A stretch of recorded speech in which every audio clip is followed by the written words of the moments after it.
मंडळी, भावाभावात भांडणं असतात, पण बापाच्या चितेवर सगळे वाद संपतात हा सामाजिक संस्कार आम्ही विसरतोय का, हा सवाल निर्माण करतोय। त्याचं कारण आहे दसऱ्याच्या दिवशी मराठवाड्यातल्या नांदेड, धाराशिव आणि संभाजीनगरमध्ये आत्महत्या केलेल्या माझ्या शेतकऱ्याच्या चिता पेटलेल्या होत्या। त्याच वेळी जाती जातीच्या मेळाव्यांचा कांठाळा बसवणारा जल्लोष सुरू होता।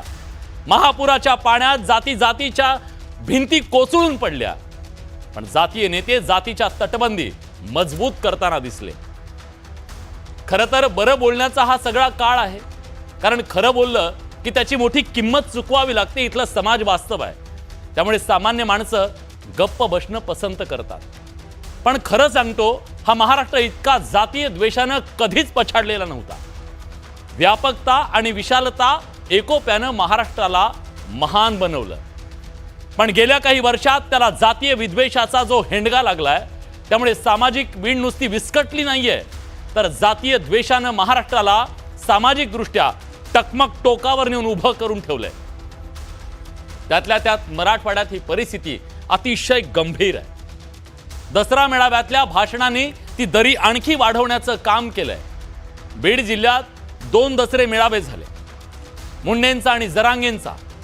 मनोज जरांगेंनी पंकजा मुंडेंच्या हैदराबाद गॅझेटच्या गुलामगिरीतल्या त्या वक्तव्यावरून टीका करताना सबंध वंजारी समाजाच्या चारित्र्यावर अश्लाघ्य भाषेत लांछन लावण्याचा प्रयत्न केला। तिकडे काही दिवट्यांनी तुरुंगातल्या त्या वाल्मिक कराडचे फोटो मेळाव्यात झळकावण्याचा करंटेपणा केला। हे सगळं कधी घडतंय माहितीये? जेव्हा मराठवाड्यातला सामान्य माणूस जगड्या मरण्याची आपली लढाई लढतोय। दोन्ही दसरा मेळाव्यांना आलेले काही हौशे गौशे नवशे कांठाळा बसवणाऱ्या आरोळ्या ठोकत होते। कशासाठी? त्यांना ना परिस्थितीचं गांभीर्य होतं, ना तिथं आलेल्या त्या दसरा मेळाव्याचं। नेते उरडून सांगत होते दोन्ही, हे काय चाललंय? सोनं 1.25 लाखावर गेल्यानं असेल बहुतेक। विचारांच्या सोन्यापेक्षा जाती अस्मितेच्या फुतकारांनी तिथं देवाणघेवाण सुरू होती। मनोज जरांगेंनी याआधी सुद्धा वंजारी, धनगर, माळी आणि मागासवर्गीय समाजाच्या बद्दल वादग्रस्त वक्तव्य केली, वाद उभे राहिले। तर ओबीसींचे नेते म्हणून उदयाला आलेल्या लक्ष्मण हाकेंनीही तेच केलंय। मराठा समाजातील महिलांबद्दल अतिशय हिणकस वक्तव्य हाकेंनी केलं। वाद पेटला, आंदोलनं झाली। या दोघांच्याही पाठीमागे आज जातीच्या झुंडीच्या झुंडी आहेत, त्यामुळे त्यांच्याबद्दल कोणी बोलायचं नाही, उच्चारायचा शब्द नाही, अशी एक परिस्थिती या महाराष्ट्रात निर्माण केली। पण हा महाराष्ट्र हे सगळं उघड्या डोळ्यांनी बघणार आहे का? या महाराष्ट्राचं वाटोळं होत असताना, जाती जाती धर्मात धर्मात हेंडगा पेटला जात असताना हा महाराष्ट्र गपगुमान बघणार आहे का? आणि यातून सामाजिक एकातेची जी लाकडं स्मशानात जात आहेत, हे आम्ही उघड्या डोळ्याने बघणार आहोत का? मंडळी, एक काळ होता सार्वजनिकरित्या आपल्या किंवा इतरांच्या जातीचा उल्लेख करणं संकोचपणाचं वाटायचं, माणसाचा जीव संकोचायचा। पण आज हे जातीय नेते ऊर बडवून छातीचा टेंभा या महाराष्ट्रात मिरवतात, दुसऱ्याच्या जातीचा उद्धार करतात, अपमान करतात। ही महाराष्ट्राची नवी राजकीय आणि सामाजिक संस्कृती बनली आहे, हे अतिशय दुर्दैवी आहे। हा महाराष्ट्र छत्रपती शिवाजी महाराजांचा आहे, आम्ही अभिमानाने सांगतो। या महाराष्ट्रात हे काय सुरू आहे? अरे, आज शेती पाण्याखाली गेली, घरदारं वाहून गेली, हातातोंडाचा घास गेला। माणसं अक्षरशः घायकुतीला आली आहेत, मराठ्यांची, वंजाऱ्यांची, माळ्यांची, धनगरांची, सगळ्यांचीच। लोक मातीत गेली, पण हे जातीसाठी लढतायत। लढायला हरकत नाही, रस्त्यावरची लढाई लढा, पण आरक्षणाची लढाई संवैधानिक आहे, न्यायालयीन आहे। पण तिला जाती जातीची लढाई कोण करतंय? कशासाठी करतंय? त्यातून यांना काय हवंय या महाराष्ट्रामध्ये? हा सवाल आहे। जातीय विखारातून पुढच्या पिढ्यांना आम्ही काय देणार आहोत? आमची छोटी छोटी जी लेकरं आहेत त्यांच्या ताटात आम्ही काय वाढतोय? दगड, धोंडे, दांडके, कोयते, चाकू की पाठी, पेन्सिल आणि लॅपटॉप? काय द्यायचंय आम्हाला त्यांच्या हातात? माणसं माणसाकडे माणूस म्हणून न बघता जातीच्या चष्म्यातून बघू लागली आहेत। म्हातारी मेल्याचं दुःख नाहीये। या सगळ्या प्रश्नांची चर्चा करण्यासाठी आपल्यासोबत मान्यवर पाहुणे आहेत। या चर्चेत सहभागी होण्यासाठी आपल्यासोबत जोडले गेलेले आहेत मराठा महासंघाचे अध्यक्ष राजेंद्र कोंढरे सर, आपल्यासोबत मराठा आंदोलक गंगाधर काळकोटे आहेत, आपल्यासोबत मराठा आंदोलक संजय लाखे पाटील आहेत, आपल्यासोबत ओबीसी नेते ॲडव्होकेट मंगेश ससाणे आहेत, आपल्यासोबत ओबीसी आरक्षण अभ्यासक रविकुमार कराड सुद्धा जोडले गेलेले आहेत। मी सगळ्यांचं मनापासून या चर्चेमध्ये स्वागत करतो। पण चर्चेची सुरुवात अर्थातच मला गंगाधर काळकोटे तुमच्यापासून करायची आहे। काल मनोज जरांगे ज्या पद्धतीनं बोलले, त्यांना टीका करायची होती ती म्हणजे पंकजा मुंडे यांनी केलेल्या वक्तव्याच्या संदर्भात. पण ते वक्तव्य करत असताना सबंध वंजारी समाजाच्या चारित्र्यावर लांछन लावण्याचा जो प्रयत्न त्यांच्याकडून झाला तो तुम्हाला पटतो का? तो योग्य आहे का? आणि या सगळ्यामध्ये समाजाची चूक काय एकदा महाराष्ट्राला सांगा. दादा थोडासा काहीतरी गैरसमज होतोय असं मला वाटतं. मनोज दादा संबंध वंजारी समाजाबद्दल बोलले नाही. फक्त ते पंकजाताईचं जी ऍक्शन आली, ज्या भाषेत पंकजाताई बोलल्या, राक्षस बोलल्या, त्याच्यानंतर मागच्या एका दसरा मेळाव्याला कोयते घासून ठेवा म्हटल्या, मराठा समाजाला ओबीसीतल्या आरक्षणाच्या देऊ नका असं बोलल्या, गुलामीचं गॅजेट आहे बोलल्या. हे सगळं झाल्यानंतर आणि गेल्या 2 वर्षात ताई जरी बोलत नसल्या किंवा आज्ञे ओबीसी नेते ताई बोलत नसल्या तरी जे लक्ष्मण हाके आहेत, नवनाथ वाघमारे आहेत, हे ताईंनी आणि भाऊंनी त्यांना बोलायला लावलंय. ते स्वतः बोलत नाहीत अशी चर्चा आहे. आमच्या मराठा समाजामध्ये तशी भावना असल्यामुळं आणि हे दोघे ताईला किंवा ताईनी काही बोलले की पाटील बोलतात आणि त्याच्यानंतर लगेच वाघमारे आणि हाके अतिशय खालच्या शब्दात मराठा समाजालाही बोलतात, मनोज दादालाही बोलतात. मग त्याच्यामुळे त्या क्रियेला जी क्रिया झाली त्याच्यावर म्हणजे प्रतिक्रिया आलेली आणि ऍक्शनला रिॲक्शन येत असते. त्याच्यामुळे त्या नेत्यांबद्दल ऍक्शनला रिॲक्शनच्या निमित्तानं दोन्ही बाजूनी सांगतो मी, दोन्ही गुणाचे नाही आहेत. दोन्ही बाजूने ऍक्शनला जी रिॲक्शन येते ना, त्याची रिॲक्शन या महाराष्ट्रात ग्राउंडवर काय आहे हे तुम्हालाही चांगलं माहित आहे. या पॅनलवर बसलेल्या प्रत्येकाला माहिती आहे, टीव्हीच्या स्क्रीनवर बघणाऱ्या प्रत्येकाला माहिती आहे हा महाराष्ट्र कुठं येऊन उभा केलेला आहे जातीय या विखारानंतर.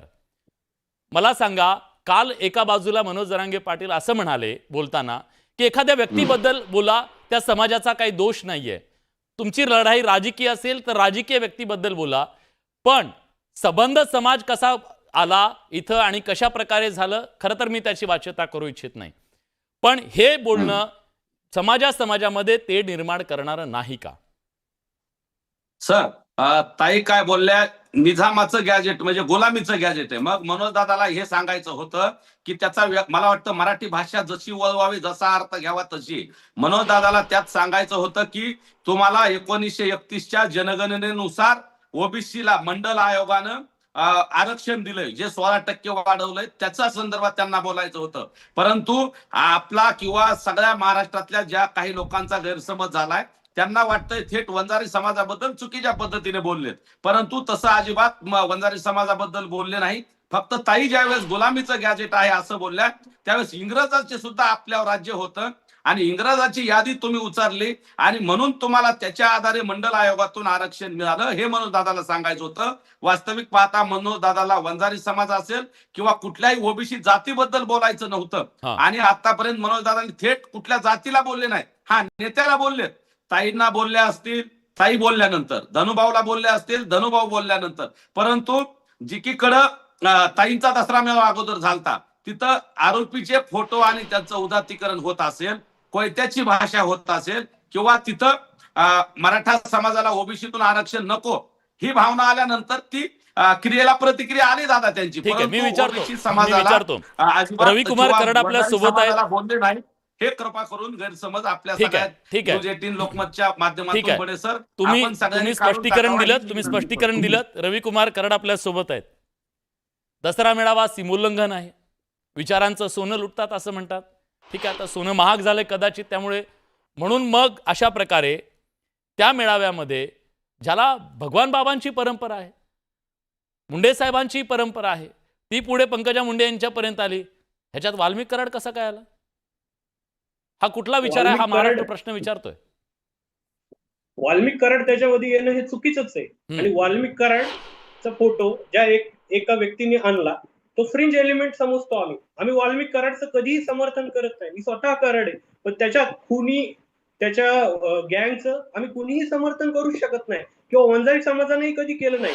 आणि ज्या वेळी चार्जशीट मध्ये किंवा जे फोटोज बाहेर आले त्यानंतर तर एकही वंजारी समाजाचा व्यक्ती उघडपणे किंवा मागे बोलताना सुद्धा वाल्मिक कराडचं कधीच समर्थन करत नाहीये.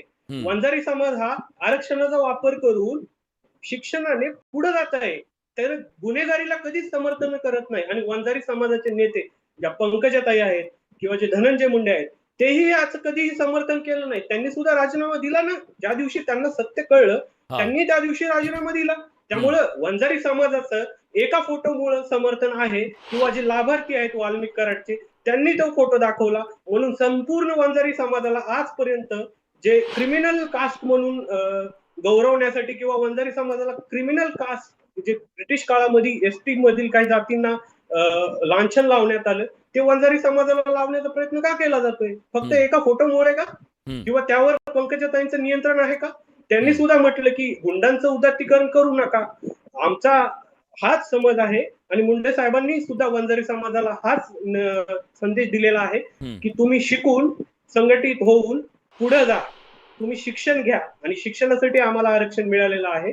त्यामुळेच आज वंजारी समाज प्रगतीच्या मार्गावर आहे आणि त्यामुळे वंजारी समाजाला इंग्रजांचं जे जातगणनेनुसार आरक्षण मिळालं असं म्हणतात, तर मग आज मराठा समाज जे ओबीसी मध्ये आलाय आणि त्यांना जे आरक्षण मिळणार त्या ओबीसी वर्गाला सुद्धा 1931च्याच जनगणनेनुसार आरक्षण मिळालेले. त्यामुळे वंजारी जर इंग्रज वंजाऱ्यांच्या घरात आलाय असं मनोज दादांचं म्हणणं आहे, तर इंग्रज हा मराठा समाजाच्या बी घरात आला असं म्हणावं लागेल आपल्याला. मग ह्यात वावगं काय? नाही, या सगळ्या वाटोळ तर ह्याच्यामुळेच होते ना. आणि लाखे पाटील डॉक्टर मला सांगा, ही लढाई कशाची आहे हो? हे सगळे लोक कशासाठी लढतायत? हे आरक्षणासाठी लढतायत. आरक्षणाची लढाई इथं बाबासाहेबांनी कशी सांगितली, कशी मागायची आहे?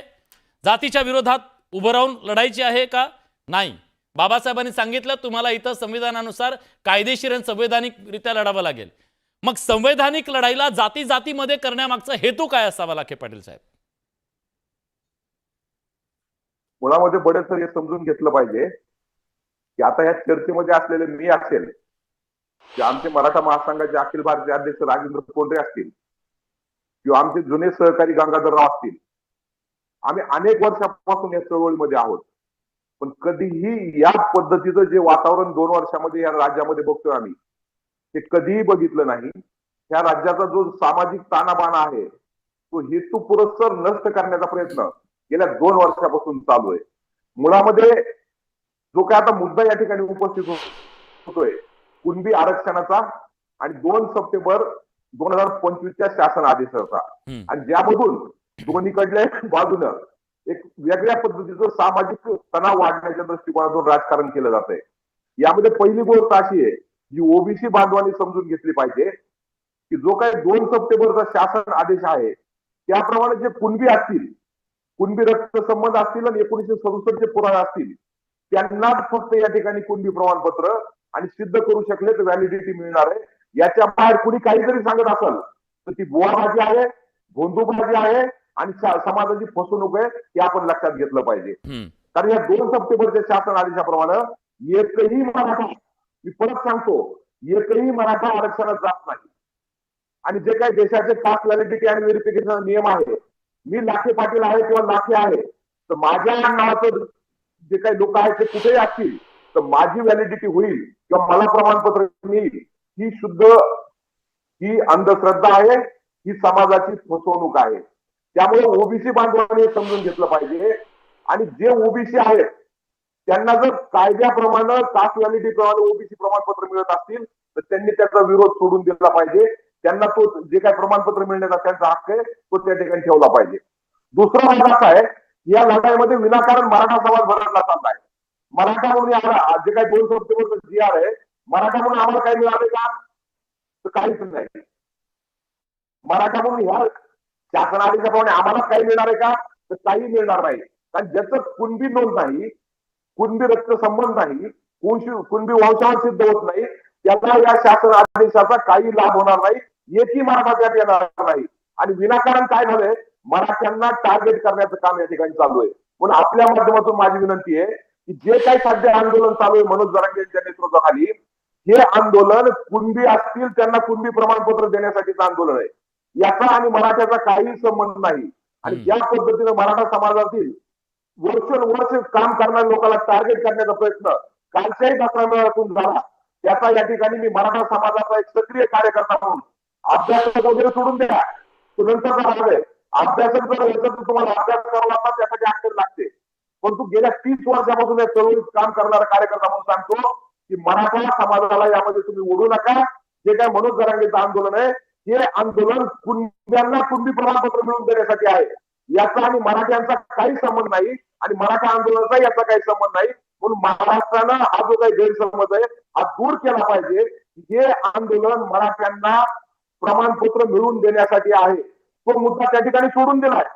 ज्या दिवशी आम्ही त्या ठिकाणी शिवनेरी किल्ल्यावर माती लावून शपथ घेतली की मराठ्यांनाही आम्ही आरक्षण मिळवून देऊ आणि आझाद मैदानावर गेल्यानंतर फक्त कुणब्यांना कुणब्याचं प्रमाणपत्र द्यायचं आंदोलन चालू झालं.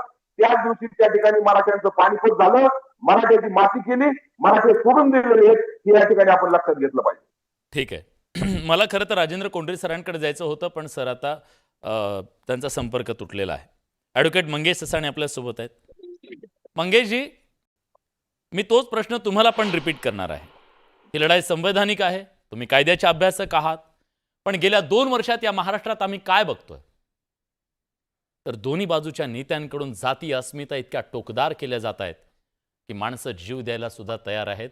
घरात त्यांच्या अंधार असताना काल चिता पेटलेल्या होत्या शेतकऱ्यांच्या आत्महत्येच्या नंतर. कुणाला काही देणं घेणं नाहीये. एक अजेंडा नव्हता कुठल्या. दोन्ही मेळाव्यातून मी मानतोय, सांगा कोणी सांगितलं की या शेतकऱ्यांना मदत करण्यासाठी हा मी कार्यक्रम दिलेला आहे या महाराष्ट्राला? नाहीये. पण जातीच्या अस्मिता टोकदार करण्याचं काम झालं. लक्ष्मण हाकेंनी मराठा समाजाच्या महिलांच्या बद्दल बोललं. यातनं काय होतंय आणि काय साधायचंय मला सांगा या महाराष्ट्रात, आणि हे योग्य आहे? नाही, नक्कीच विलासजी, हे नक्कीच दुर्दैवी आहे. कारण की गेल्या 2-3 वर्षापासून जे महाराष्ट्रामध्ये चालू आहे आणि जी भाषा बोलली जाते, तर याच्या आता मला खरं म्हणलं तर त्या काळकुटेंच्यावर हसू येतंय की त्यांना मनोज जरांगे यांचं पाठराखण करायला लागतीये. हे स्पष्टपणे म्हणतात की ते जातीवर बोलले नाहीत. हे त्यांचे काय शब्द आहेत विलासजी तुम्ही नाही सांगू शकत, पण मला सांगावं लागतील, महाराष्ट्राला कळलं पाहिजे. ते म्हणाले की बाबा तुम्हाला अकबर तिकडे होते, अफगारांनी तुम्हाला दांडकेने मारलं, हाकलून दिलं आणि मग तुम्ही इथं आलात. तर मग हे जातीवर नाही झालं का फक्त एका मुंडे कुटुंबियाला हाकलून दिलं का? त्यानंतर भुजबळ साहेबांबद्दल ते जरांगे ज्या नारायणगडाची जी बोलले त्याच्याबद्दल बोलले, शेजारी बसून त्याची जी परंपरा आहे. थांबा गंगाधरजी, येतो तुमच्याकडे, येतो थांबा, येतो तुमच्याकडे. थांबा जरा, ऐका ना एक जण बोला. सत्य कटू असतं. त्या पवित्र त्या नारायणगडावर तुम्ही आई माईवरनं शिव्या देता, काय घाण बोलता.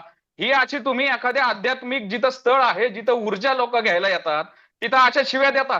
पंकजा मुंडे काय म्हणाल्या होत्या की बाबा ताट वेगळं पाहिजे. ठीक आहे, आता राहिला प्रश्न गुलामी. येतो गंगाधरजी, येतो, पूर्ण वेळ तुम्हाला देतो.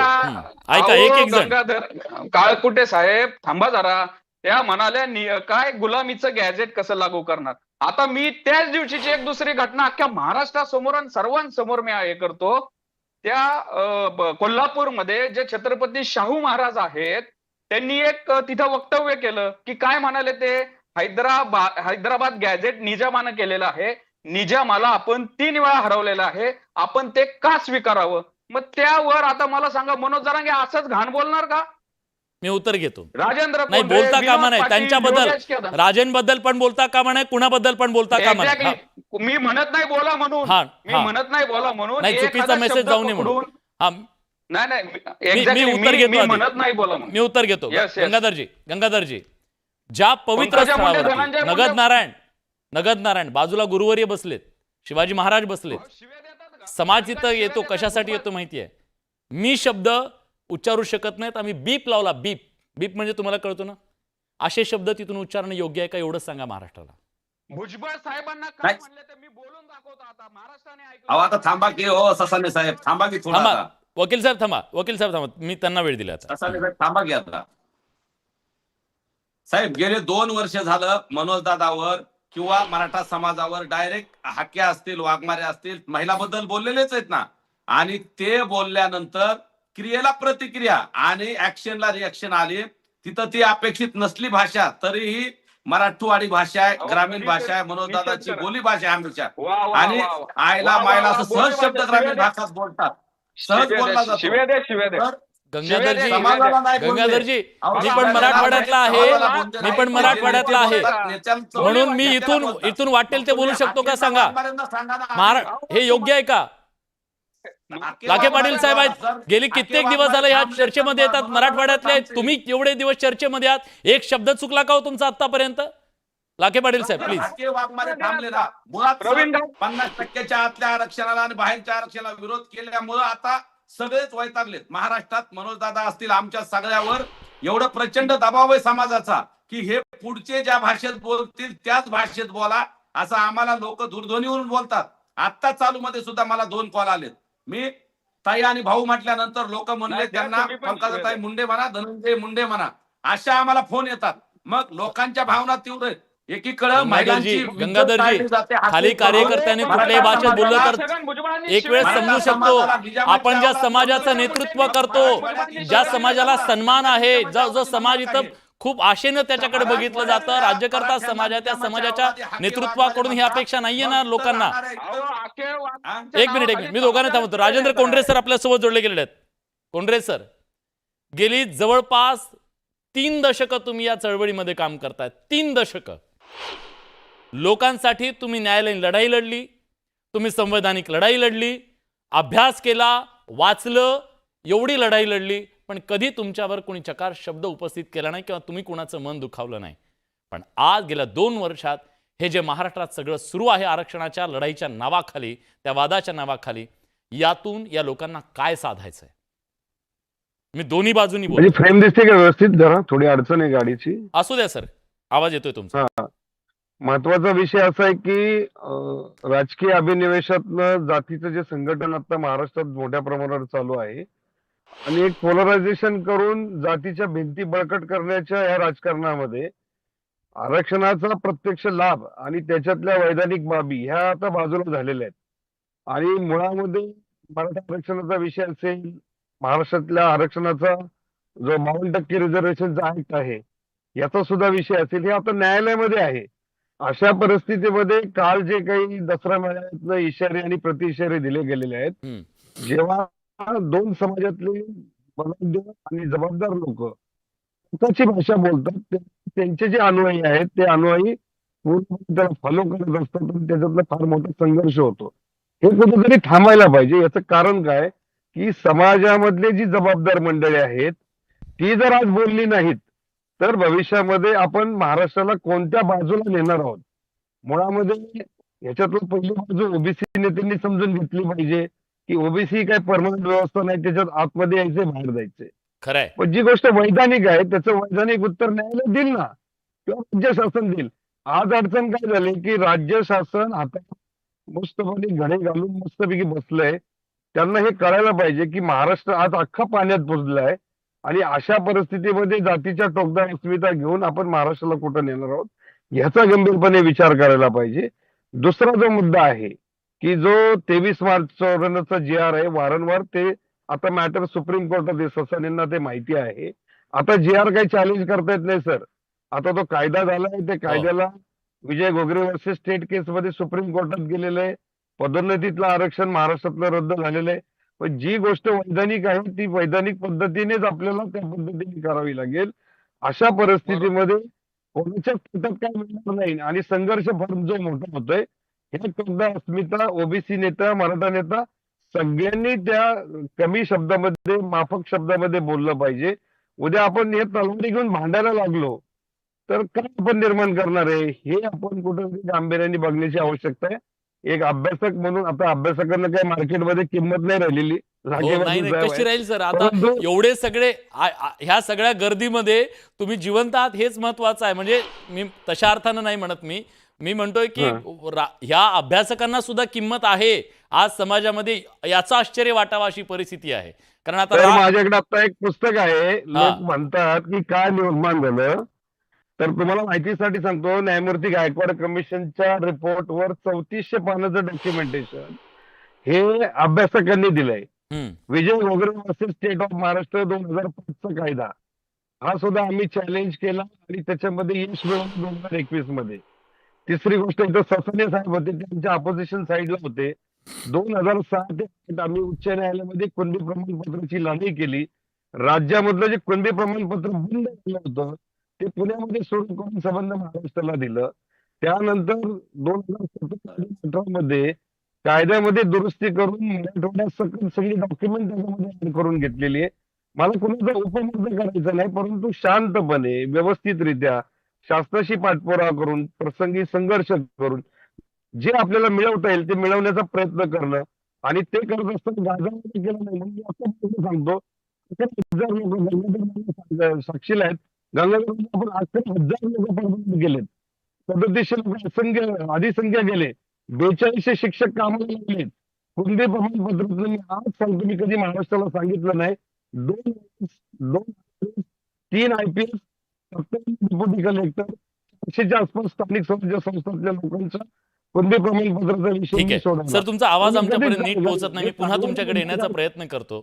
लाखे पाटील साहेब, इतकी वर्ष तुम्ही काम करताय, मी पुन्हा एक प्रश्न तुम्हाला विचारणार आहे. एक पत्रकार म्हणून सुद्धा सातत्यानं अस्वस्थ करणारी ही गोष्ट आहे.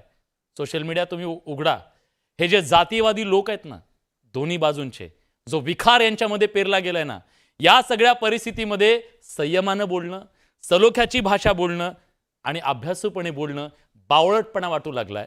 आणि या लोकांचे विखारी शब्द ही खरी क्रांती यांना वाटू लागली. हे कशाचं द्योतक आहे आणि हा समाज कुठल्या दिशेने जाऊन थांबेल असं तुम्हाला वाटतंय? विलासजी, या ठिकाणी एक पहिली गोष्ट मी आपल्याला परत एकदा क्लिअर करू इच्छितो की राजेंद्र कोंढरे असतील किंवा मी असेल, आमचा अभ्यास हा जमिनीपासून संघर्ष करून या ठिकाणी झालेला आहे. आम्ही काय अभ्यासक म्हणून समाजामध्ये त्रयस्थ बसलेलो नाही. आंतरवाली सराटीमध्ये ज्या दिवस लाठीमार झाला आणि तथाकथित नेते ज्यावेळेस घरात लपले होते, त्यावेळेस जालन्याच्या कलेक्टर ऑफिसमध्ये कलेक्टर आणि SP ची बैठक, त्या ठिकाणचे सरपंच आणि सगळे प्रमुख नागरिकाला बोलून घेणारा कार्यकर्ता कोण असेल तो डॉक्टर संजय लाखे पाटील आहे. त्यानंतर जर जालना आणि मराठवाडा बंद करण्याचं कोणी पालन केलं असेल ते डॉक्टर संजय लाखे पाटील आणि माझ्या सहकार्याने केलंय, या ठिकाणी लक्षात घेतलं पाहिजे. मराठा क्रांती मोर्चाच्या माध्यमातून मधल्या काळामध्ये SCBCचं आरक्षण असेल, सर्वोच्च न्यायालयाची लढाई असेल, सारथीची निर्मिती असेल किंवा अधिसंख्य पद निर्माण करायचे काम असेल, राजेंद्र कोंढरे आणि आम्ही राज्यामध्ये खांद्याला खांदा लावून काम केलेलं आहे. त्यावेळेस जे तथाकथित नेते कुठे होते, त्यांना यातलं काय माहित होतं? आणि आजही जो काही विषय तुम्ही मांडला या ठिकाणी, आम्ही छत्रपती शिवाजी महाराजांच्या विचारसरणीवर राजमाता जिजाऊंनी जे काही विचार आम्हाला दिलेत ते विचार घेऊन पुढे जात आहोत. आणि ते विचार आम्हाला कुणालाही नाहक शिव्या देण्यासाठी, एखाद्या महिलाचा अपमान करण्यासाठी, महिलाच्या अंगावर जाण्यासाठी आम्हाला परवानगी देत नाही. आमच्या आई बाबाचे तसे आमच्यावर संस्कार नाही. जसं पद्धतीने माझे सहकारी गंगाधर कानकुटे म्हणतायत या ठिकाणी की आम्हाला लोक तसं बोलायला सांगतायत. मला जरी लोकांनी तसं बोलायला सांगितलं तर मला माहिती आहे शेण आहे, ते शेण मी खाणार नाही. या ठिकाणी जाहीर सांगतो मी, लोकांनी जरी मला सांगितलं शेण खा तर ते शेण मी खाणार नाही. माझा सुसंस्कृतपणा, या देशाच्या घटनेवरला विश्वास, या देशामध्ये असलेले कायदे आणि त्याच्यावर असलेला विश्वास, आम्ही एक पैसाही गडबडीत होणार नाही. कारण शेवटी मला माहिती आहे अंतिम सत्य हे आहे की मला जर मराठा म्हणून आरक्षण घ्यायचंय, आज मी फेकला गेलोय. जे काही 2 वर्षापासून आंदोलन चालू होतं, या आंदोलनाने मनोज जरांगेच्या नेतृत्वाखाली मराठा समाजाला फेकून दिलंय. आज समाजाचं हे लक्षात येणार नाही, परंतु 2 महिन्यानंतर ते समाजाच्या लक्षात येईल. कारण विखे पाटलांनी जाहीर आव्हान दिलंय. ठीक आहे, माझा वेळ कमी आहे सर, माझा वेळ कमी आहे म्हणून मला 2 पाहुण्यांना अजून विचारायचंय. एक वेगळा मुद्दा सुद्धा आज चर्चेत आला मनोज जरांगेंच्या मागणीच्या नंतर. रविकुमार कराड यांना मला विचारायचंय, वंजारी समाजाचं जे 2% आरक्षण आहे ते काढून घ्या अशा प्रकारची मागणी करण्यात आलेली आहे. वंजारी समाजाच्या बद्दल काय विचार करतो? वंजारी समाजानं खाल्लं का आरक्षण, बंजारा समाजाचं किंवा इतरांचं किंवा कुणाचं? मला वाटतं मनोज जरांगेंचा अभ्यास थोडा कमी, कारण मराठा वंजारी समाजाला जे महाराष्ट्रात आरक्षण मिळालं आहे ते हायकोर्टाच्या एका आदेशाद्वारे मिळालंय. आणि त्या आदेशात जे संख्या समितीचे अध्यक्ष होते, त्या संख्या समितीनं पुन्हा वंजारी समाजाची जी आरक्षण मर्यादा आहे ती ठरवलेली आहे. वंजारी समाजाचे जे आरक्षण दिलेलं आहे ते कुणाचंही घेऊन किंवा कुणाचंही काढून दिलेलं नाही. ते महाराष्ट्रामध्ये ओबीसी मध्ये 2% सुद्धा नाहीये, 1.96 आहे. तरी NTD मध्ये 2% वेगळं आरक्षण आहे. आणि त्यामुळे वंजारी समाजाची जी बहुतांश मुलं आहेत ती आजही ओपन किंवा सर्वसाधारण गटातून तयारी करतात आणि सर्वसाधारण गटातून स्पर्धा करतात. फक्त त्या आरक्षणाचा आम्हाला एवढा फायदा आहे की त्या आरक्षणामुळे आम्हाला कॉलेजात शिकताना फीस लागत नाही किंवा आम्ही वर केंद्र सरकारच्या आरक्षणानुसार आम्ही ओबीसी गटामध्ये येतो आणि मंडल आयोगाच्या यादीमध्ये आम्ही ओबीसी मध्ये पण नव्हतो. तुमचं 2% पण आरक्षण संख्या काढून घेतल्यावर काय आयोगाच्या करणार तुम्ही? कुठं जाणार? आरक्षण काढून घेण्यासाठी मनोज जरांगेंना दसरा मेळावा घेऊन धमक्या द्यायची गरज नाही. त्यांनी कोर्टात जाऊन लढावं आणि आरक्षण गेल्यानंतरही आम्ही इतके सक्षम आहोत की आम्ही आमची लढाई ही शैक्षणिक आणि संविधानिक मार्गाने लढू आणि शिक्षणातूनच आम्ही आमची प्रगती करू. हा वारंवार संदेश आजही आमच्या जातीतील लोकांना आम्ही देत असतो. आणि आरक्षण हे असं कुणाच्या म्हणण्यामुळे जर जात असतं किंवा कुणाच्या म्हणण्यामुळे जर मिळालं असतं तर आजपर्यंतची जी संविधानिक व्यवस्था आहे तिची गरजच भासली नसती. ॲडव्होकेट आणि मंगेश जरांगे ससाणे, काल माझा वेळ बोलताना संपला. एक 1 मिनिट आहे दसरा शेवटचा. बोलले. मी त्यांना विचारणार आहे, 1994चा GR उल्लेख पुन्हा झाला. सगळ्या कलेक्टर ऑफिसेसला जा, तिथं निवेदनं द्या आणि हे आरक्षण काढून टाका, अशा प्रकारचं आवाहन करण्यात आलेलं आहे. तुमचं काय म्हणणं आहे याच्याबद्दल? तुमचं हे आरक्षण जाईल म्हणजे? मला विचारलं विलाजी. हम्म. हा, आता मी मनोज जरांगेच्या पण माहितीसाठी सांगतो. तुमचं कष्ट मी कमी करतो, ते आता अख्खा महाराष्ट्र पण बघतोय. हे 1923 मार्च 1994चा GR, कॅटेगरायझेशन जे झालेलं आहे VJNTचं, त्याच्यानंतर 94 नंतर बऱ्याच 140 जाती ज्या आलेल्या आहेत, हे आरक्षण ऑलरेडी अंडर चॅलेंज, हे चॅलेंज झालेलं आहे. हे 2019 साली 4/2019 बाळासाहेब सराटेंनी चॅलेंज केलेलं आहे. त्याच्यामध्ये आता 190/2018 कैलास खंडबाळे, शिवाजी कवठेकर 140/2022, आमचे राजेंद्र कोंढरे, त्यांचं इंटरव्हेन्शन आहे त्या 140 मध्ये. त्याचा नंबर पण माझ्याकडे आहे 20044. त्यामुळं ऑलरेडी हे सगळं आरक्षण चॅलेंज केलेलं आहे, सगळे GR चॅलेंज केलेले आहेत. त्यामुळं मनोज जरांगेंना म्हणू, तुम्ही काय कष्ट करू नका. हे आरक्षण चॅलेंज केलेलं आहे, सरकार ते वाचवल, आमचं त्याच्यामध्ये इंटरव्हेन्शन आहे. पण मला मुळात एक विचारायचंय की जे 94 साली जे 27% जो कॅप केली, ते इंदिरा साहनीच्या ज्या 9 जज बेंचच्या खंडपीठाने सांगितलं होतं, डायरेक्शन दिले होते की तुम्ही पण आता स्टेट गव्हर्नमेंट प्रत्येक राज्याने राज्य मागास वर्ग आयोग नेमणूक करा, त्याच्यामध्ये तुम्ही आयडेंटिफाय करा कोणती जात सामाजिक शैक्षणिक मागास आहे, आणि त्या आदेशाची अंमलबजावणी महाराष्ट्र सरकारने केली. असेच बाकी बऱ्याच राज्य सरकारांनी केली. त्यावेळेस मुटाटकर समिती होती, त्या मुटाटकर समितीचं रूपांतर खत्री कमिशन मध्ये झालं आणि त्यानंतर त्यांनी पण बऱ्याच 140 वगैरे जाती आयडेंटिफाय वगैरे केल्या. त्यामुळं कुणी असंच आलं नाही, तसं झालं नाही, आमचं खाल्लं, ते चावडीवर बसल्यागत ते सांगणं, त्याच्यामुळं उगीच कलह निर्माण करणं, कुणीतरी घाबरून जाणं, कुणीतरी त्यांनी असं काहीतरी एक बार्गेनिंगचं शेवटचे माझा वेळ संपलाय. शेवटचे 30 सेकंद. गंगाधरजी, आपल्याला माहिती आहे या मराठवाड्यात, महाराष्ट्रात, गावागावांमध्ये, गावगाड्यामधलं नातं नेमकं काय आहे. आज या नात्याची वीण विस्कटतीये, सातत्यानं आपण त्याच्याबद्दल बोलतोय. हे कुठेतरी थांबलं पाहिजे असं वाटत नाही का? बस झालं ना. किती करायचं, म्हणजे कशासाठी करायचा, हा प्रश्न आज विचारला जातोय. बरोबर आहे, हे थांबलं पाहिजे. पण विनोद भाऊ, आपला विलास भाऊ, याची सुरुवात ओबीसी नेत्यांकडून आधी झाली आणि मग ऍक्शनला रिॲक्शन आलेली आहे. हाके असतील, वाघमारे असतील किंवा अन्य काही.